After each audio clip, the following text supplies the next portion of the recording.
Hello everyone, this is APO Sports. We're back with some more content. So for this one, for these videos, we're starting a whole new series now, and this is going to be projecting the numbers, the stats for the 2025 Indiana Fever players, or for the 2025 season for the Indiana Fever players. And for this one, we're going to start with Lexie Hull. So what we're going to do is we're going to compare the numbers, or we're at least going to have the numbers from 2024, and then we're going to fill in the blanks to what I believe, and we'll add some context given the team, the current construct of the roster and the team, and just take it from there as far as the numbers. And I'd be curious to know your numbers. So if you want to send me your projections, I can track them on my sheet, and maybe at the end of the season we can take a look and see how if we hit any one of them, or we're pretty close, or just an interesting exercise, and also get to know the players a little bit more, especially since we only have 5 players from the 2024 Indiana Fever team. So a lot of these are just going to be new players that we're going to be projecting numbers for, and in doing that, we get to learn about them a little bit more. So without further ado, let's get started with Lexie Hull and the numbers and the breakout that I have. All right, so here we go. Here is the spreadsheet as I have it. I have it called 2025 Indiana Fever player projections. This is APO Sports, so this is going to be mine. So I've chosen these statistics specifically, right? So I broke it all down and just selected a few that I wanted to project. So we have minutes per game, field goal attempts. So we're not going to do the field goal made, just field goal attempts, and then the percentage. That'll give us an idea of how many field goals they made. 3-point attempts, 3-point percentage, free throw attempts, free throw percentage, total rebounds, assists, steals, blocks, turnovers, points, all that per game, usage rate, offensive rating, defensive rating, and then awards, like if I project them to win any type of award. So those are the statistics that we're going to be considering as we do this exercise. So let's start it up with Lexie Hull. She's one of my favorite players, everybody knows, in the Indiana Fever. Her role this year is going to be, it just keeps shifting, and that's why I feel bad with Lexie Hull, because her role during her first year with the Fever was very different than her role the second year with the Fever. So essentially her first year, she only started 4 games, so played 26 games, only started 4, and only played 12 minutes per game. That's how she was used. And it seems like it was inconsistent, right? Again, most games he'll come off the bench, some games he'll start. No idea really what's happening. And then 2023, she started 25 games out of 30, so only 5 games that she played that she did not start, and played more minutes, 20 minutes per game. But again, she had no idea how she was going to be used any given game. So it's hard for a player, and I contribute that to the numbers too, like the percentages as to why it's low. And it's hard for a player to establish a good routine and a rhythm when you have no idea whether you're starting or whether you're coming in the first quarter, in the second quarter, with which players. Like, how are you going to be utilized? You don't know what your role is going to be any given day. And then 2024 comes around, and same thing. To start the year, she started on the bench. She barely played.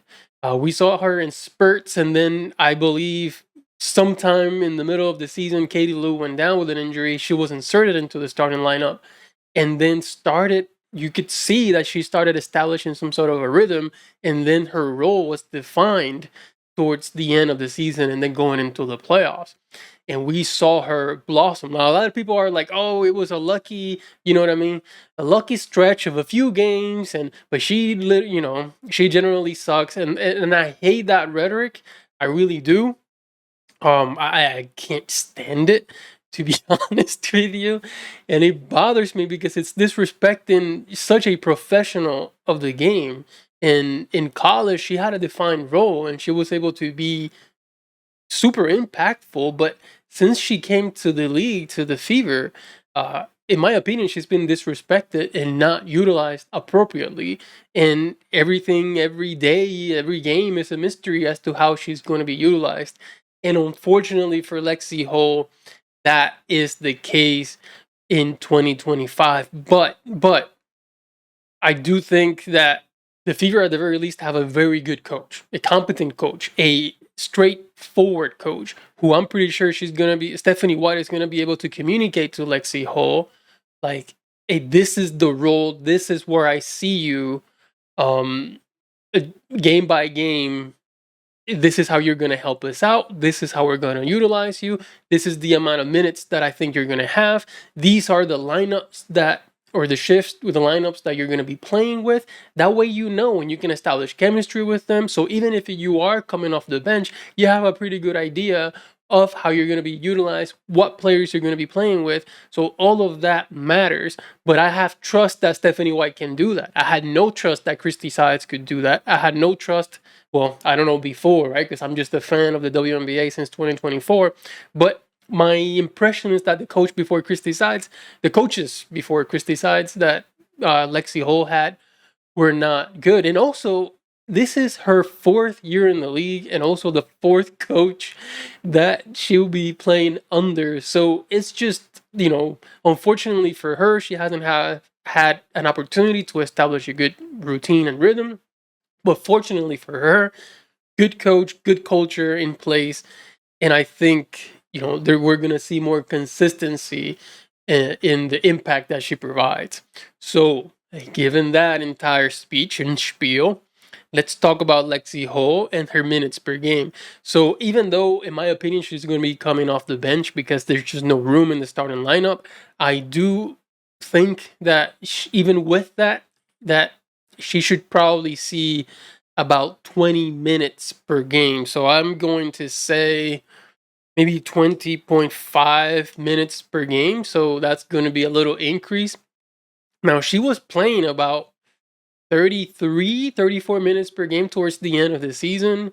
That's how she was being utilized. So she was seeing big minutes, but now I just I don't see it. I just don't see it unless you take a bunch of minutes away from Bonner or from Bonner or Mitchell or Sophie Cunningham. Like, there's just no room. But if she's showing that she's super effective and that the team is doing really well while she's on the floor, then it's going to be hard to deny her playing time and minutes on the court. So, I mean, we'll see. Everything's interesting right now. We really don't know much. But, okay, so field goal attempts.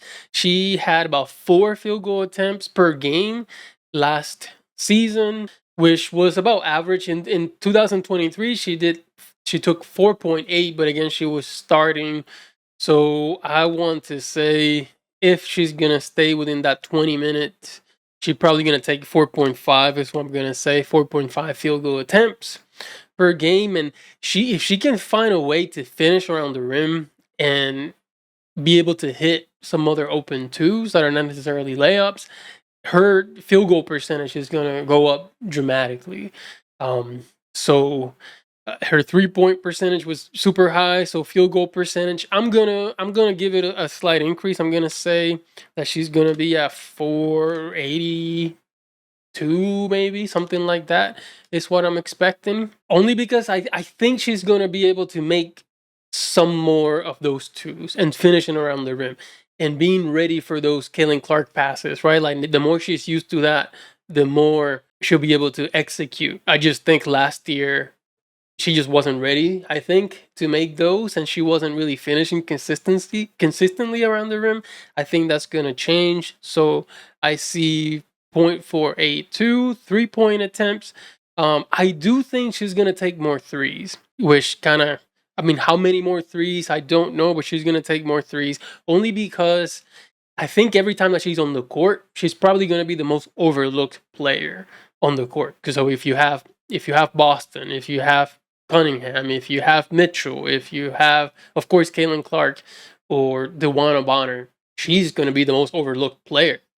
So they're going to try to double Caitlin Clark and then guard everybody else. And I think Lexie Hull is just going to be left wide open a lot of the time, especially from three, from the corner. So I think she's going to take about 2.5 threes per game, and the 47%, I just don't see that happening again. There's just no way. At the 2.5, I think it's realistic that she converts at a 30, I don't know, 8, at a 38% clip. I think that's fair to say.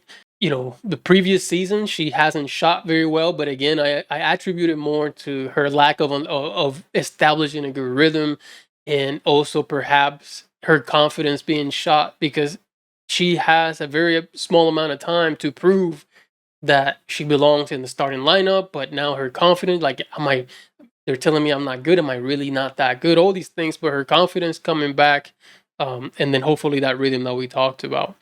Free throw attempts. So she doesn't really go to the line that much, but if she's able to get to the rim consistently, then she's gonna get fouled. So kind of looking at previous free throw line, maybe she gets to the line about 1.4 free throw attempts per game is what I want to say. And last year she had 80%. She's on and off. So her first year she shot 90%. And then her second year she shot 77%. Third year 80%. So I'm just gonna go close to her career average, but I'm gonna give it a slight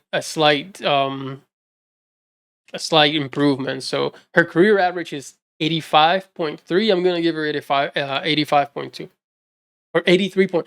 Her career average is 83.5. I'm gonna give her 85.2. Okay, total rebounds. So here last year 2.5. If she plays slightly more, I think she was just gonna pick up more. So maybe 2.8 rebounds. Assists. She's not really one to distribute the basketball too much. So 1.1 is okay. I'll just give it a slight improvement, because why not? Yeah, I think all these players are going to improve under Coach White, so I'll give slight improvements to these numbers in comparison to last year. So for steals, 0.6. She can get more than that. I'm going to go with 1 steal per game. A full steal per game. Blocks. She has the ability to block, but she tends to guard taller players, right? Like that was her assignment last year, so I don't know if that's how it's going to be kept. But if she's able to guard guards or cover other guards, then she'll get more blocks. So I'll give a slight improvement as well, just 0.5 blocks per game. Turnover, depending on how much she's handling the basketball. But yeah, I think maybe she'll take care of the ball a little bit better. So let's go with 0.8 turnovers per game. And then points per game. Last year was her most points per game that she's had. 5.5 was a career high. So I want to say that she goes above that. I'm actually going to go with 8.1 points per game. And that's just, I don't know. I think if she's able to hit, I don't know, like 2 threes per game, that's 6. And then say she scores a layup here and there off a steal or for a fast break, then so 2 threes, that's 6 points. Free throws, which we're saying that she's gonna take 1.4 free throws, hitting at 85%. That's already to 6 points and about 1.5. That's 7.5 points. Say 2 layups. I'm actually gonna go with 9.2 points per game. Again, 2 threes, 1.5 free throws, or 1 free throw, so 6, 7, and 2 layups. Yeah. 9.2 points per game. I think that makes sense to me, if she's able to do that. And then usage percentage, I do think that she's going to be used a little bit more percentage-wise than she did last year. How much more? Not crazy, because she doesn't have to handle the basketball. She doesn't have to, create any plays. She's mostly going to be just knocking, you know, just knocking down shots, open shots, and catch and shoot and fast break situations. So I'll just give it a slight improvement, but that's about it. About 13.8 usage rate, and then offensive rating to defensive rating. So I want to keep the offensive rating. I think it's going to be high because she'll be with capable players, and then I think maybe 108 defensive rating, and this is all arbitrary. I have no idea. Maybe 116 or maybe more. I don't know. This team is going to be lethal this year for sure. So I think everyone's offensive rating, defensive rating numbers are going to be, I mean, great. So I'm being a little bit more conservative with her, but I think that's pretty much what I see. Actually, she's a really good defensive player, so this might look more like this. So I don't know, but here's what I'll go with. And then so last year she was, I didn't even know this, or maybe I didn't pay attention, but she was fifth in sixth player of the year voting. I didn't even know that. So if she comes off the bench and she's able to have this type of impact, because if we compare last year's numbers to, and she was fifth, and actually let's see who won. Tiffany Hayes was the sixth player of the year, and she averaged 9.5 points per game, and here we have 9.2. She had 2.8 rebounds.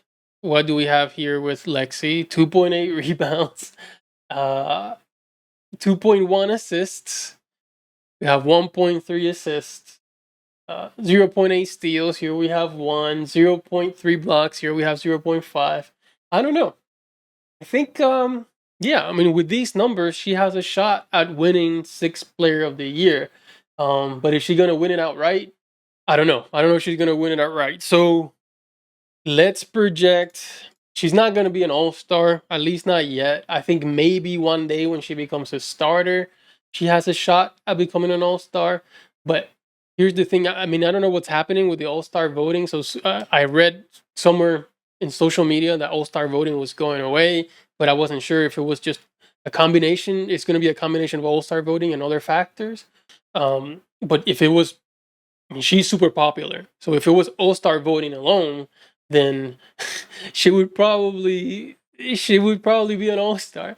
But I think they changed it now, so I don't think she'll be an all-star. But she has a chance at sixth player of the year. But the problem is also Sophie Cunningham has a chance at sixth player of the year. So I don't really know, but we'll get to that bridge when we come to it. But right now, I'm just gonna say sixth player of the year, maybe 2 or 3. Let's go with 2. Let's go with 2. Let's go with 2. That's what I'm projecting. She also has a chance, if defensive numbers reflect, a defensive second team, but I'm just adding that there as in an asterisk because I don't know. I mean, I'm just saying that, but I think she's a good defensive player, depending on all the different things that she brings to the table. We'll see. But as a bench player with only playing 20 minutes per game, it's going to be hard to get in there as defensive player of the year. I mean, not defensive player of the year, all defensive team, second team. So I'll just do that. I'll give it an asterisk because I don't know.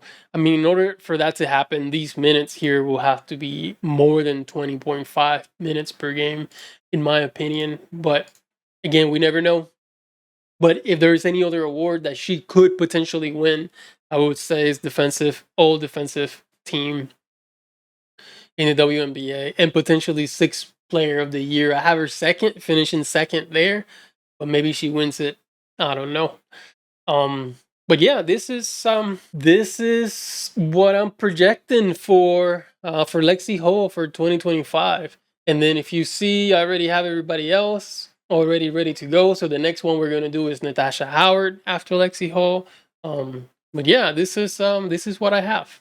So that is our projection for the 2025 season for Lexie Hull.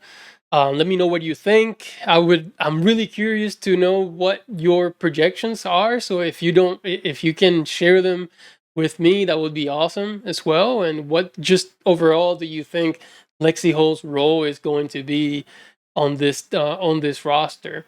What do you see her doing? What are some of the things that you see her accomplishing? What are some things that you would like to see her accomplish?